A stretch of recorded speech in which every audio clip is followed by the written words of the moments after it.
ешкім шапалақ ұрып жатқан жоқ. Сол мен не қиналып жатырмын. Как будто сол заманда мен болған сияқтымын, сіздер емес жаңағындай. Енді бүйтейікші, бұл той болғаннан кейін адам үйінен шыққанда уже ниеттен шығу керек. Мен тойда ойнайым, күлем, шапалақ ұрам, билеймін деп. Бізде үйден наоборот қазақ ұрсып шығады ғой, босайшы тез деп айғайлама деп жаңағындай. Бүгін жақсы настроениемен келсек, мен тойға супер приздарды алдырайын. Достар, ағайындар, құдалар, қараңыздар. Бүгінгі тойға Жанат апамыздың Хайыргелді Corporation, Жанат City Production представляет.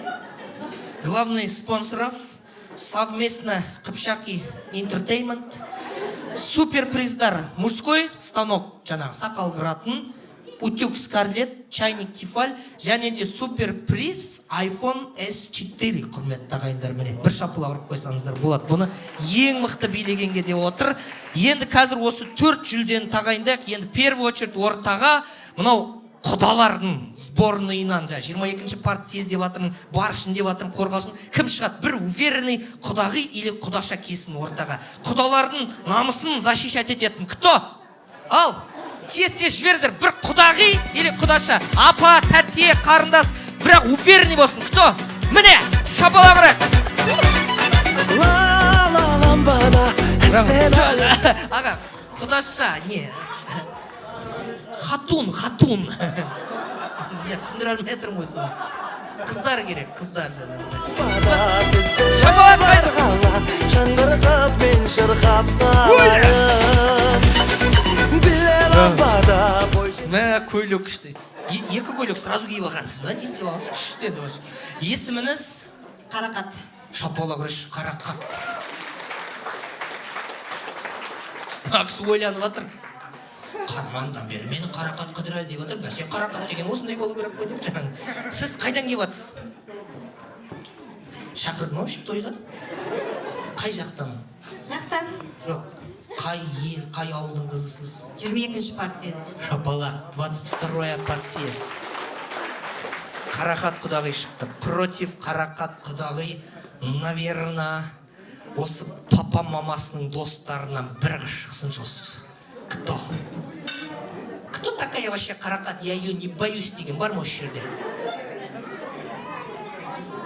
Шапалақ ұрайықшы! Міне кел жатыр. Көңілдірек!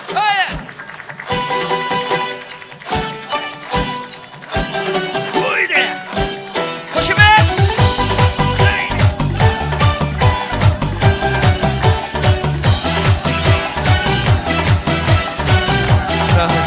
Мә, көйлек вообще күшті бар ғой. Біздің үйде тура осындай штор бар. Есімізді мен ұмытып қала берем жаңағы. Гүлмайра, қош келдіңіз. Так, 22-ші партиясы, сіз қай жер болдыңыз? Осы Астанада дүниеге келдіңіз, е? Қалтон ауданы. Қалтон бәсе солай айтпайсыз, бірісі айтып отыр уже. Осы Астана тұратындар никак айтпайды ғой, жаңағы Астана просто болды. Енді екеу, енді үшінші, мен өз туыстардың ішінде нағашыларым жақсы көрем. Өйткені мен 15 жасыма дейін нағашылардың қолында тұрғам. Просто нағашылардың бәрі біздің үйде тұрды. Әлі де тұрып жатыр. Сөйтсе солардың үйі екен ғой. Кеше ғана шкафты ашып документтарды қарап отырсам, енді сол Нұрекен нағашылар, Нұрзаттың нағашыларына бір апамыз, тәтеміз ба, біреу шықсын шыққан. Қай жерде отыр? Нұрзаттың нағашыларынан шықсын, өзіне уверенный біреу. Жоқ, олай қыстап кер жоқ. Өзіне уверенный біреу. Міне, шабақ!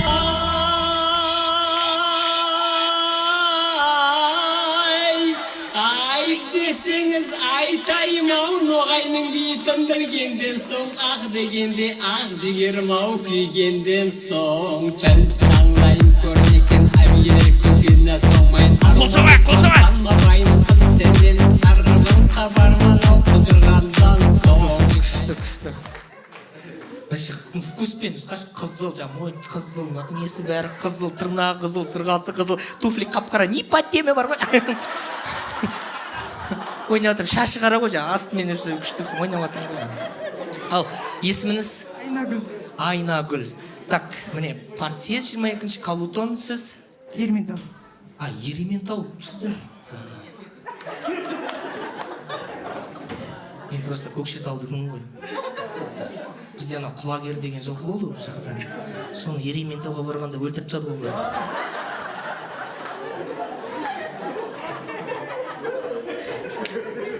Сол не істеді сол жылқы сіздерге? Әне ренжіп жатыр. Ал енді бәсе сіз өз қайын жұрттан бастап жылқыға неровно дышты екенсіз ғой сіз жаңағыда.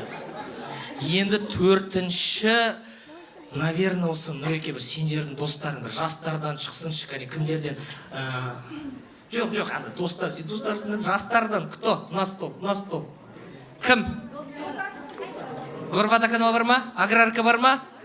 Аграркадан шықсыншы біреу, кәне. Аграрка қайда? Шық!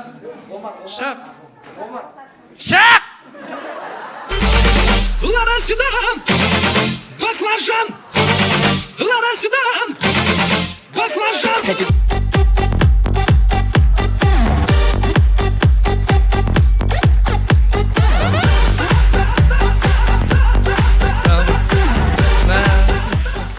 Астананың главврач ұқсап киініп алыпсың ғой. Есімің? Гүлжан. Жұрт гүлге қарап қойды, саған гүлға қарап қойған. Қай жеріңізсің? Ерейментау.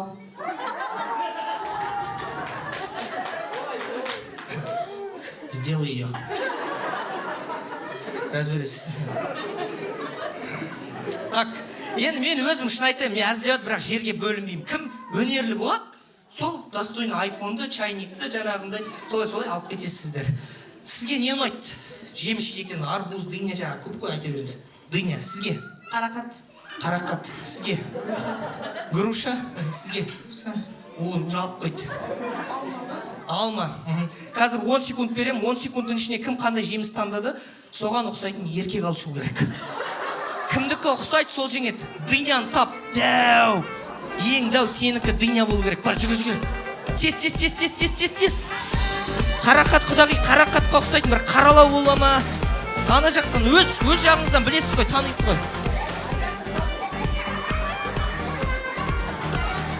Кәне.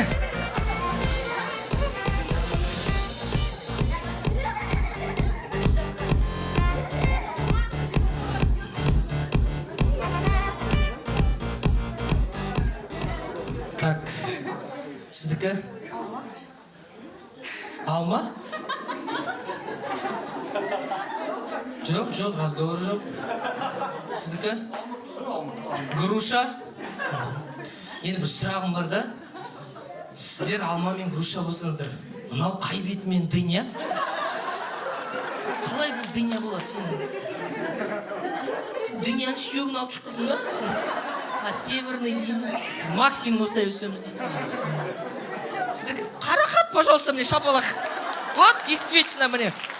Пока біздің құдағиымыздың енді идеально таңдап тұр ғой. Пока ана жеміс таңдаудан сіздің шық қойып тұрды жаңағыда.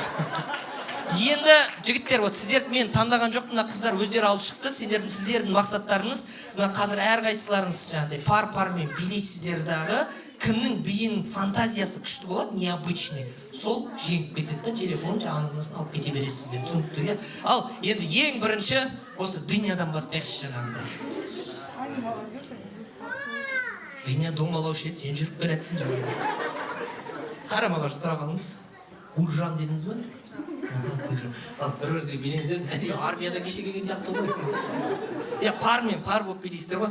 Ал шапалақ, сборный жастар, қол соғайық. Музыка народная, хороводная, сочная, восточная. Неплохо, поддержка где, молодежь? Песенка несложная, прости. Гүлжан, давай, билем. Мына жігіт молодец, күшті билеп отыр. Қараш, қалай?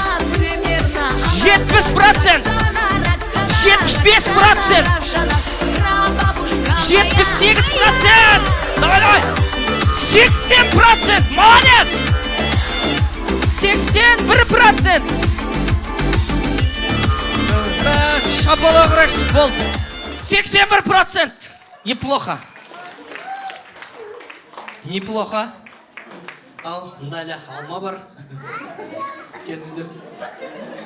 күшті екен, Маша и Медведь сияқты. Енді қараңыз, 81% алып кетті. Сіздер одан да асу керексіздер, иә? Есіміз кім сіздің? Жасынан қай жерін жігітсіз? Қостанайдың жігітсіз. Кулагин на связи. Ал, барыңыз салыңыз, тем более Ерейментау. Ал, қош, шапалақ, жібер! 78% бычыт.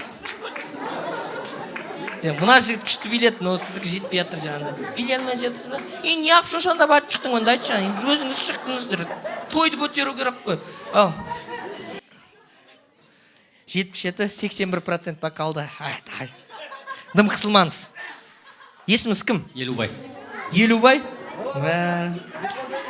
Менің туған нағашымның аты Елубай. Бірінші орын құтты болсын. Жеңгем күнді мақтанады. Құдайға шүкір Елубайым бар деп. Жоқ, күйеуін айтып отыр ғой, Елубайым деп жаңа. Ал, барыңыз салыңыз. Қазақ айтады ғой, айғырдың бойына қарама, сықырғанына қара дейді. Алға шапалақ ұрайық, қарақат, плюс қалдық. Все, шапалақ 96%. Ай, мықтай. Ай, шіркін. Айтады ғой, кішкентай шайнек тез қайнайды дейді.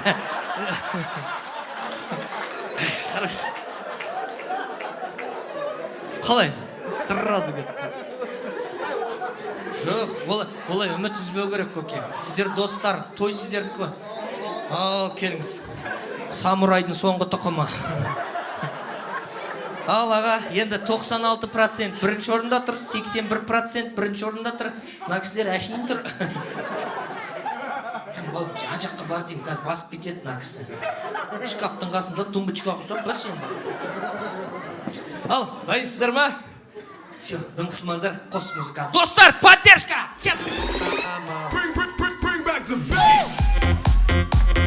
Мәссаған! 85% сразу! Вау! 89 сразу! 92! Ай! Шалбарды жыртып алма, 95%! 96! Ай!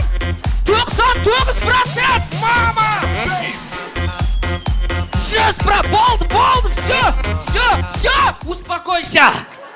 Болды! 100%! Шалбар мықты екен. Мықты. Шапалақ ұрайық, достар, никто не ожидал. Енді Ерейментаудан келген ханым айып етпеңіз. Енді той сіздердікі, оған өкпелеміз 4-ші орын сізге берейік. Бірақ сонда да бірінші ұшып кетіп баратқаннан кейін сізге скидка жасайық. 4-інің любой приз таңдаңыз. Ұятым болса мынау станокта. Все, болды барыңыз. Шапалақ, рахмет, қол соқпайық. Дастархан басына жайғасыңыздар.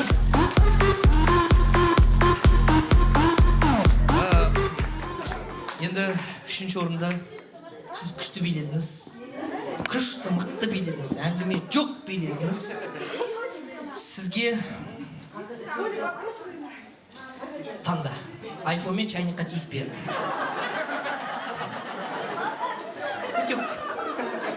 Көйлегін қыртыстырып екен, өтекке баласыз. Мына жігітке бір подарок берші, осы жігіттің биі маған ұнады. Есімің кім сіздің? Серік дедіңіз бе? Ой, бәрекелді, жәке, мынау міне сізге әдемі биледіңіз. Ал енді халық өздері айтсын. Сборный достар және сборный құдалар. Сборный құдалар, шапалақ! Сборный достар, шапалақ! Енді құдаларға беру керек. Айфон деп іштерін киіп атыр, бірақ беру керек. Құдағи, сізге айфон. Мынау нағыз көре алмайтындардың шапалағы ғой. Сізге мына көкеме бір подарок. Сізге міне Астанада үй қымбат, однокомнатный хата. Рахмет. Рахмет сіздерге. Бірінші орын құтты болсын, шапалақ ұрып қояйық. бәрінің ішінде ең күшті билеген әрине ағама шапалақ ұрып қояйықшы. Подарок бір, күшті подарок. Так, көке, сізге міне кружка, шай ішіп отырасыз жұмыста. Міне сізге. Сосын сізге енді ана жаққа құдаларға iPhone деп атым, негізі iPhone емес, сақал қыратын станок қой. Сіздерге чайник тефаль, қазақта мақал бар, сөздің көркі мақал, шайдың көркі тефаль, еркектің көркі тоқал. Ой, мынау сізге ала беріңіз, рахмет. Ал шапалақ ұрып қояйық, достар, құтты болсын. Поздравляем. Әппақ қой, анау улыбкасын айтамын. Стоматологтың баласы сияқты. Еще қызық бүйтіп күледі, көзі жұмылады. Күледі, цвет соғып қалады жаңағыда. Ты че смеешься, Нұреке? Ты еще не понимаешь, что делаешь вообще. Нәз ғой өзі че. Сен қазір последний секундтарың өтіп жатыр, білесің ба? Ол өзінше қиялдап отыр ғой. Мен үйленемін, сосын әйелім дейді, бұлай это все мечта. Мыналардың бәрі солай ойлаған. Бесполезно. Запомни, әйелді жеңем дегенің, досрочно өлем дегенің дейді. Оказывается, ғалымдар айтты, историктер айтқан екен, любой соғыс ол бітеді екен да. Баяғыда немістер Гитлер соғысты, бітті. Сталин соғысты, бітті. Қазір Сирияда соғыс жатыр, ол да бітеді. Вот никогда бітпейтін Нұреке бір соғыс бар. Никогда бітпейді. Еркек пен әйелдің соғысы.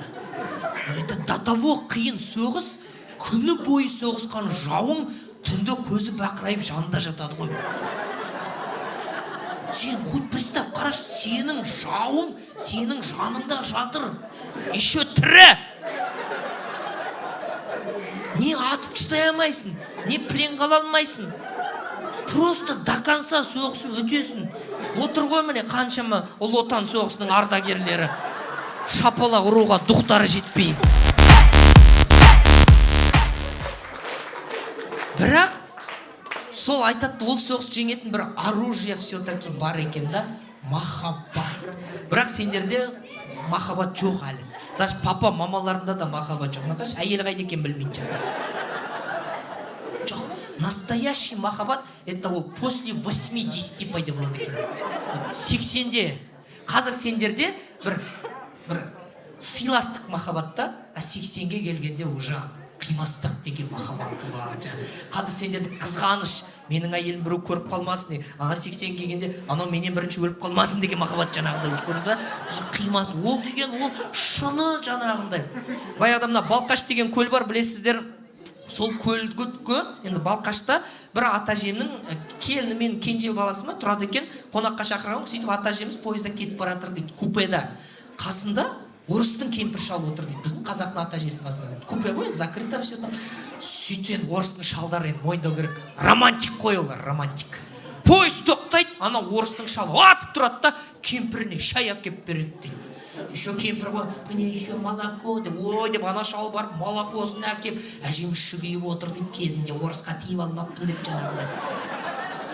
Атам вообще түсініп атқан жоқ, газет оқып жатыр дейді жаңа. Сөйтіп қоймағасын әжем өзі намек ұстайды дейді, шалау қараш, ана орыстың шалдары өзінің кемпірлерін қалай күшті еркелетеді десе, біздің атамыз айтады дейді, қой шай өзінің кемпір емес шығар деп айтады дейді. Сөйтіп сөз табады ғой біздің аталар. Әжем ренжіп қап, терезеге қарап отыр дейді, уж пойыз Балқашқа жақындайды, көл дейді. Сөйтіп терезеге қараса, екі аққу көлде жүзіп келатқан ғой. Ана аққуларды көріп, әжемнің романтикасы оянып, шалына қарай бүйтіп шалқайып, шалау, анау аққуларды қарашы. Екеуміз сол аққулар сияқты. Көлдің бетінде қалқып жүрсек қой десе, атам айтады, кетші жүрегенді көтөніміз сусу боп деп айтады. Алла, біздің шалдар мақты ғой. Содан атам да бой бермейді, апам да бой. Үйге келеді, жаңа немересі, келіндер күтіп алады, шай ішеді, сөйтіп жататын кезде қызда келін айтады дейді, ата, апа, міне мына бөлмеде сіздер ұйықтайсыздар, жатыңыздар, міне телевизор. Сөйтіп бәрі ұйықтап жатса, әжемнің ұйқысы келмейді дейді. Шалы орыстың шалын көрген, аққуды көрген, романтика сөйтіп тұрды дейді. Әй шалау. Енді әжелер де біледі ғой уже. сен баяғыда жас кезіңде ұйықтардың алдында бірінші бетімнен сүйіп сосын бірақ ұйықтаушы едің ғой деп. Сол кезде намыс бар ғой бізде, намысына тиіп кеткен ғой. Сонда не мені кәрі дейсің бе, сүйем депті де, муа деп сүйіп алып дальше ұйықтап қапты. Сөйтсе әжем қоймайды дейді, сен еще ұйықтардың алдында маңдайымнан иіскеуші едің ғой деп. Ой, иіскеймін депті де, деп маңдайымнан иіскеп дальше ұйықтап жатса, сен еще контрольный раз мені еркеліктіп құлағымнан тістеуші едің ғой деп. Сол кезде атам тұрып кетіп бара тұр дейді. Ей, шал, қайда кеттіңіз? Қазір енді стақаннан тістерімді алып келейін деп айтты жаңағы. Бұны айтып атқан себебім, мынау үйленіп атқан осы екі бала, Нұрекең мен Айжан келініміз, Алла жазса сол 80-ге келсін деп тілеймін мен. 90-ға келсін. Сол кезде бірін-бірі еркелету үшін стақаннан тістерін іздеп жүретін жасқа Құдай сендерді жеткізсін деп қол соғып қояйықшы.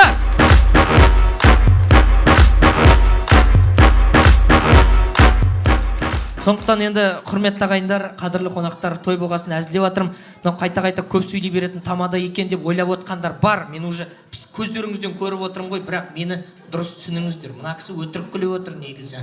Мен көп сөйлесем, бастарыңызды ауыртатын шығар. Бірақ мен аз сөйлесем, мына кісі маған ренжиді. Неге дұрыстап сөйлемейсің, ақшаң төлеп жатырмыз ғой деп. Мен вообще мына жерде жетім қозы сияқты ағайын. Мәнірайын десем қасқыр жеп қояды, мәнірамайын десем қойшының өзі жеп қояды. Сондықтан сөйлеу дегеннен кейін айып етпеңіздер. Біздер осылай сөйлей береміз. Біздер не тұрды сөйлей береміз. Біз той біткеннен кейін өзімізбен өзіміз сөйлей беретін адамдармыз. Біздер ұйықтап атып түсімізді сөйлей беретін адамдармыз.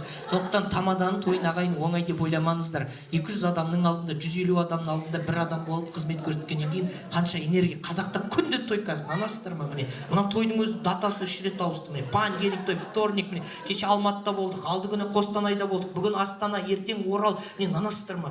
1,5 ай мен негізі үйде болмаған адаммын. 1,5 ай мен үйден кеткенде мына костюм ақ болған.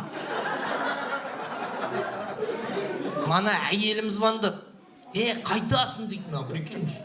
Мен енді еркекпін ғой, шаруаң қанша деп айта алмадым, шын айтайын сіздерге. Қорқыттым уже. Уже сигнал жанып жатыр да. Не болды сонша десем айтады да. Келсейші үйге, ана үйде кішкентай балаң сұрап жатыр. Мама домбыра ұстап жүрген ағай бар еді ғой, сол қайда кетіп қалды деп сұрап жатыр дейді да. Баламыз танымай қалған ғой бізді, хорошо. Бірақ мен настроением бүгін күштідан энергетика. Неге? Өйткені осыдан 3 сағат бұрын менің әйелім наконец-то менің екінші баламды тапты. Рахмет. Кішкентай бала ғой, 1,5-дағы. Диванның астына кіріп ұйықтап қапты да. Соны таба алмай жүрген, соны наконец-то тапты жаңағы. Соны айтып жатыр да жаңағы. Осындай бір әзілдерім болады ағайын. Соны дұрыс түсініп жатқан сіздерге рахмет. Сіздер менің барымсыздар, сіздер менің бағымсыздар, сіздер менің жанымсыздар, сіздер менің қатын бала-шағам бұтырлатып жеп отырған нанымсыздар. Сол үшін басым деймін. Рахмет. Тағы да сөйле, тағы да сөйле, Әлібек Серғалиев, Әлібек.